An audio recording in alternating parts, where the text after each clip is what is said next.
Wales and South Africa, game number 2, folks. We're going to go through some lineups, some stats, predictions, and you guys can let me know your thoughts. Obviously, last week was pretty close. 32-29, closer than a lot of people expected. But Wales and South Africa, they just have close games, in recent times anyway. Every game seems to be kind of a single-digit win, one way or the other. I should say, if you guys are in the States and want to watch last week's games, this game, upcoming games, Australia, New Zealand, Ireland, England, Chile and USA, any of these games, Flow Rugby is the place to be, down in the description. But, yeah, South Africa and Wales, people are kind of losing their mind at how many changes the Springboks have made. And, not Russie, Jacques did kind of hint at this. Last week, when they picked the team in his press conference and they were asking kind of why know this player, why know that player, he said, we got a plan. He didn't say it in as many words, but he basically said, we're going to rotate the squad. Now, was I thinking I'm going to rotate 14 players out of 15 in the starting lineup? No. I certainly didn't think it was that many. But he did kind of indicate that he was going to rotate. And boy, has he rotated. There's a little bit of controversy about how much this squad has been rotated. And one report saying that's a bit disrespectful. But if you look at that Springboks lineup, you tell me that's disrespectful. Come on, man. That's a pretty strong-looking lineup. There's very few uncapped guys in this lineup. So, yeah, it's just an indication of how much depth the South Africans have got. And they need to do this. If you looked at the depth chart videos we did last year, the South Africans were one of the, not few sides, but one of the sides that leaned towards, when you lean towards rotation or you lean towards consistency, they lean towards consistency, partly because I think they hadn't played any games in 2020, and partly because they kind of went full bore into a Lions series, which is not like one where you can really effectively risk any kind of rotation, especially when you're going to go down in game 1. It means the next 2 games are going to be absolutely crucial. So we are seeing a bit of rotation in the build-up to a World Cup, which I think is absolutely normal. And as I said, I don't think the squad is weak. Right, the front row is Toit, Dweba, and Nyakane. Like I mentioned, all these guys are capped by the Springboks before. Dweba is the least capped of the guys. But, I mean, Nyakane, going into the World Cup a few years ago, was probably the form tight head in South Africa, which says a lot. And Thomas du Toit is a bit of a unit himself. So there's no doubt that's a pretty good scrummaging unit. And, yeah, I don't see them having many problems. At scrum time, obviously, you never know. I would have thought Ireland would have got on top of New Zealand a bit more last week, but it didn't happen. But still, I would have faith in those guys to put in a good shift up front. Etzebeth is the only non-change from last week, and he's alongside Marvin Orie, who was also Springbok cap before, so not exactly a kind of slouch. In the back row, Marcell, Coetzee, Pieter-Steph, Toit, and Evan Roos. Roos is your debutant there, and there's been a lot of talk about him getting capped. He finally gets the cap. I say finally. It's not that long that he's had to wait, really. But, I mean, he was like URC player of the season. He was just in devastating form. So, again, not exactly a snub to the Welsh to play a guy like that. I mean, Welsh guys who would have followed the URC would have seen him and known about him this season. Pieter-Steph, former World Player of the Year. Again, pretty good player to bring him back. And then Marcell, Coetzee has been one of those form loosies who's just not been able to get into the Springboks for such a long time. Like Ulster fans would know as well. Bulls fans know currently. Sharks fans would know from the past. The guy's been world class. He's just had too many injuries in his career. Otherwise, he would have had more caps. So, yeah, I think it's still a pretty good back row, just quietly. Hendrikse is an interesting one at 9 because we've seen him get capped before, but he's still, very much kind of new to the South African setup. But he runs a really exciting game. So I look to see what he can do alongside Handre, who's captain, and maybe a bit more of that kind of experienced, consistent guy. He wasn't all that consistent last year. I know we like to give Elton a lot of grief. But Handre last year wasn't, for the Springboks, wasn't 2019 Handre, if you know what I mean. So we'll be interested to see their relationship. I expect to see Jaden back himself. I don't think he's the kind of player to kind of play within himself, you know what I mean? So, yeah, we'll see if he's kind of willing to have a snipe. Andre Esterhuizen has been in great form for Quins. He's been deserving of a Springboks recall, because he has capped, for quite some time now.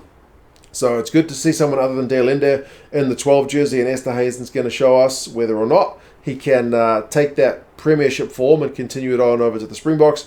And then Jesse Kriel at 13, it's another one. He's got a bunch of caps now. So, yeah, not exactly disrespectful. He's been overtaken by Lakanyo but there's no shame in that because that guy's world class. But Jesse Kriel can certainly still do a job at 13. Currently, Arendse has been exciting in the URC all season, and more than just that, but we'll see what he can do at Springboks level. Good test for him. Fassi is there, but not at 15 like a lot of us would have expected. He's there in the 11 jersey, and then Gelant is there at 15. Gelant, I've been dying for him to get back at 15 for the Springboks at some point, because I think I've mentioned this multiple times, but even when the Stormers looked rubbish last year at the start of the season for the URC, I know they went on to win the damn thing, but he was genuinely still looking very good. He's been looking good for a very long time, so very pleased for him. But he's another one who's like, when he's been looking good and taken that step up at Springboks level before, maybe hasn't always taken his chances. So, yeah, very exciting back three. If you've seen these guys play, you know these guys are all absolute game breakers. So that's kind of like a fan's 15, like back three. You know what I mean? Like, you just pick the most exciting three players you can think of. So there you go. I mean, that's saying Colby's not there, so he's pretty exciting in himself. But anyway, Marx, Mchunu is the debutant on the bench. I saw an interview with him. I wrote down in a very kind of strange way how to pronounce his name, because one of the journos asked. They're dubbing him Beast 2, but I hope we say his name properly, Mchunu. I think there's a click in his surname, but the clicks are one I still struggle with. Apologies, guys, for the pronunciation, but hopefully he's another one who has a good game off the bench. And then Vincent Koch's another kind of steady hand. Nokia is there on the bench, another guy who gets a reward for some really good form for his club. Elstad's been in the Springboks mix as that kind of versatile lock-loose forward for a wee while, but not gotten a lot of game time. Dion Ferree, bit of an elder statesman in the squad, but on his debut, been getting turnovers for fun. Grant Williams, been in the Springboks setup before, so they obviously see something in him. And then Damian Willems, who got that goal-kicking win last week for the Boks, is there on the bench covering kind of that Frans Steyn role, covering a bunch of positions, isn't he? Because they've only got the two backs on the bench. So, like I said, it's a lot of changes. And Jacques Ninaba basically said they wanted to make these changes for Game 2 rather than Game 3, because if you go in Game 3 and the series is already won, there's no pressure. So you win Game 1, you change the squad and say to the squad, the second squad, you guys go do a job. The pressure's on you to go win the series. Rather than the series is already won, go have some fun. You know what I mean? Makes sense to me. Wales, on the other hand, I will be a lot briefer because it's a lot more consistent. Very few changes. It is the same front row in Thomas, Elias, and Dylan Lewis. And I think you would say those guys stood up pretty well to what's a pretty formidable Springboks forward pack. Whichever forward pack they send it, it's going to be tough. But these guys did remarkably well. They weren't kind of that fancy, and I think they did well. Especially Dylan Lewis, who ended up playing like 79 minutes because Tom Francis went off. He's gone back to Wales with a concussion. He went on for like a minute, got a knee to the head, accidental, and then went back off. So Dylan Lewis, props to that guy. He was phenomenal last week. Adam Baird and Will Rowlands, same lock and duo. And like I mentioned, Will Rowlands, he's not like the guy who gets all the kudos, but he does a lot of grunt work and gets through a lot of high work rate stuff. So pleased for him as well. Lydiot, Rafael, and Falatal. Rafael, oh no, it's not Rafael, it's Ruffle. Had a pretty good, something that rhymes with truffle. I try to get the pronunciation right, folks, but I struggle with all kinds of names. But he had a pretty good debut last week. Got through a bunch of tackles, won a couple of turnovers, I believe. So, he's a guy who stepped up to the international scene really well. And Falatal, in a week where a lot of the number 8s played really well, he also had a pretty good shift himself. Got through some tackles and some carries and whatnot. So the forward pack is unchanged. Hardy and Bigger are 9 and 10, same as last week. And Bigger, despite the fact that his talking gets on people's nerves, for the most part, apart from a kind of couple of missed kicks, which he will want back, I thought he controlled the game pretty well, showed his experience. And then Tompkins and North are the midfield. North didn't really get hardly any ball, so we'd like to see him impose himself on the game a bit more if he can get some ball. The one change to the starting 23 for them is Cuthbert coming in on the left wing for Josh Adams, who drops to the bench. Now, Pivac did basically mention that Cuthbert's a big man, so he expects him to get some aerial ball.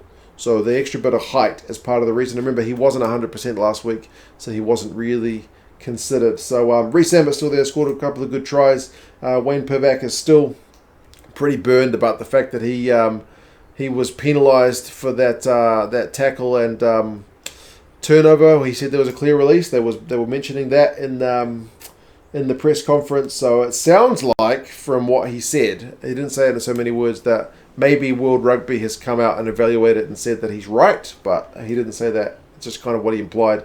And then Liam Williams at fullback. There's a couple of changes on the bank. Dewey Lake's still there. Remember, he scored a good try off the bench, part of a maul. Wyn Jones comes in. Remember, he wasn't 100% last week, so he's back in. Sam Wainwright will be getting his debut if he comes on, although also the way Pivac talked doesn't sound like he'll get a lot of minutes. Yeah, it didn't sound like the most confidence I've ever heard in a guy on the bench, but we'll see. Alan Wyn Jones is still there. Josh Navidi still there. Thomas Williams, Gareth Anscombe, and then, as I mentioned, Josh Adams dropped, so there's no Watkin this week. Yeah, pretty stable, especially compared to the South African squad. So we'll see if that cohesion kind of gets them anywhere in comparison to a newish South African squad. Stats-wise, the Boks mauled it 8 times last week, and they got 3 tries. So clearly that's an area that's going to be of crucial importance for the Welsh. Sometimes they were able to stop it well, but yeah, man, 3 tries, 2 penalty tries, and 1 to Bonambi and 1 to Marx. So yeah, and the penalty count wasn't their friend, 7-15. The Welsh got slammed in that regard. So yellow cards 4 to zip. The ref was obviously the target of some of that ire, but I mean, not all of it, hey. So they'll just want to be way closer on the penalty count anyway. Turnovers conceded, though, that's the one area the South Africans will be looking for improvement, because the South Africans were lacking that clinical edge, and I think most Springboks fans would kind of concur with that based on what we saw last week. 13 turnovers conceded to Wales's 4. They need to be sharper, which is maybe not a given because, remember, it's a virtually new team. So it's not like they'll be a little bit sharper from last week because these guys didn't play last week. Both sides, I think, will want better goal kicking based on how close last week's game was. So, yeah, plenty to like about this game, folks. Remember, Wales have still never won in South Africa. They did get pretty close last week.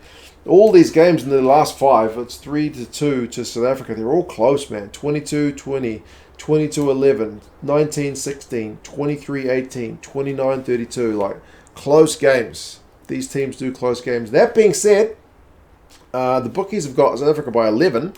And the Rugby Forecast algorithm's got South Africa by 14. So, despite the fact that these teams always seem to have close games, there seems to be a confidence that South Africa will pick up on week number 2 and put Wales more to the sword.